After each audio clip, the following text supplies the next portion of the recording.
I got some bacon right here. Gagawa ako ng Diwata Pares Overload with ano ba to? Unli liempo. Just kidding. Just kidding. Oo nga naman, ano? Maitry nga minsan gumawa ng Diwata Pares Overload. Kung ano yung kanyang recipe. I think I can do it. Okay, so andyan na ang aking Diwata Overload.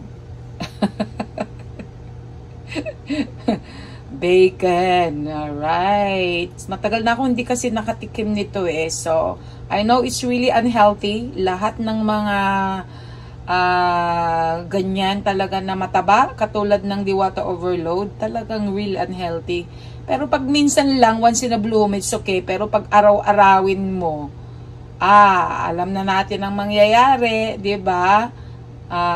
Super ano 'yan, masyadong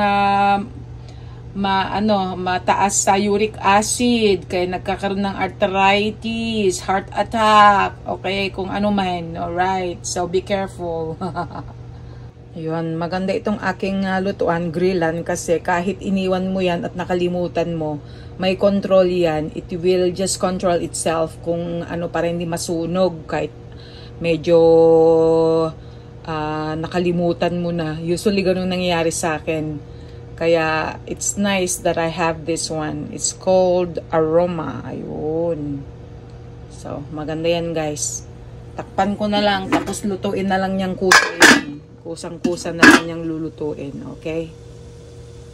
Okay, let's see. Ayun. Yan, instead na ma-overcook siya or masunog, kinokontrol niya. So, that's good. Gagawa ako ng Diwata Overload Pares. Pero instead ng lechong kawali, I'm gonna use bacon. Alright.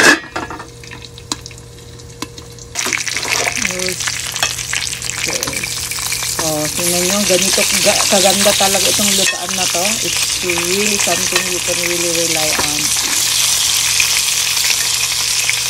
Kahit iwanan mo muna, ikokontrol niya yung kanyang heat. Talagang bibigyan ka talaga ng masarap na luto.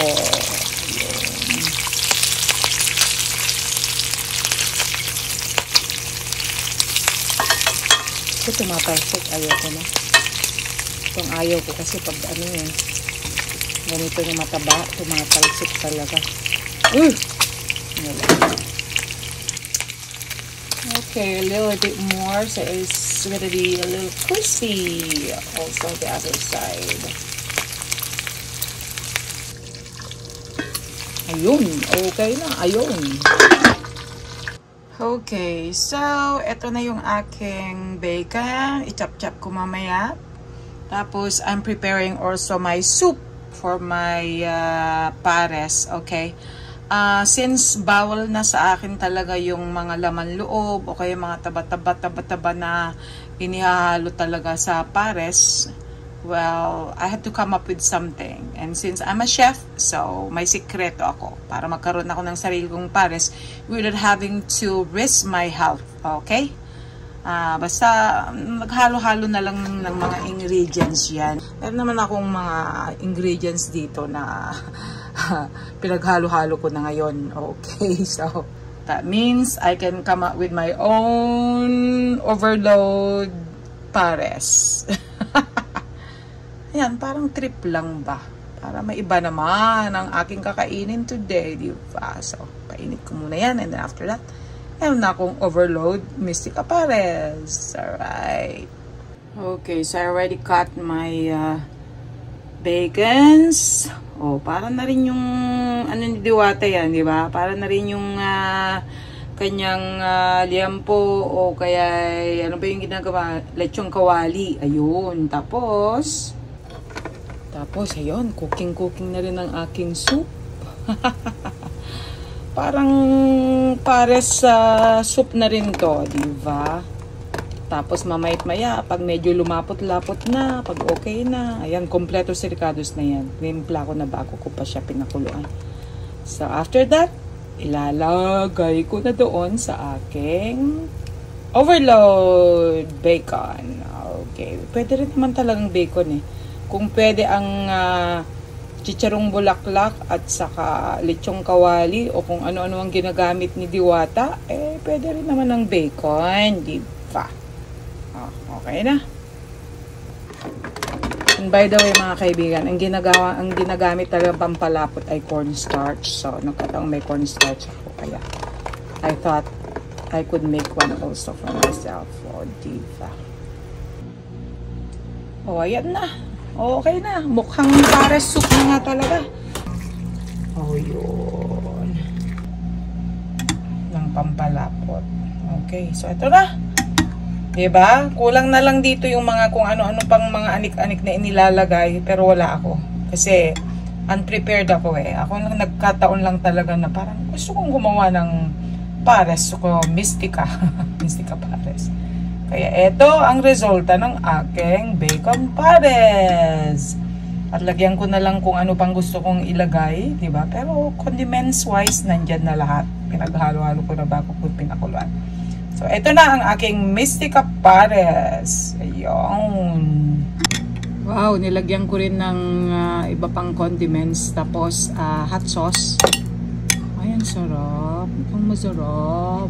At alam kong malinis. At alam kong hindi ako magkakaroon ng uric acid. Well, uric acid pa rin because taba-taba ito eh. Bacon is really not the healthiest. Pero alam ko na minsan lang naman. Okay. Pero yung yung sabaw, alam ko na safe ako diyan kasi akong gumawa yan at wala siyang wala siyang naihalong mga laman loob o kaya mga taba ng kung anik-anik.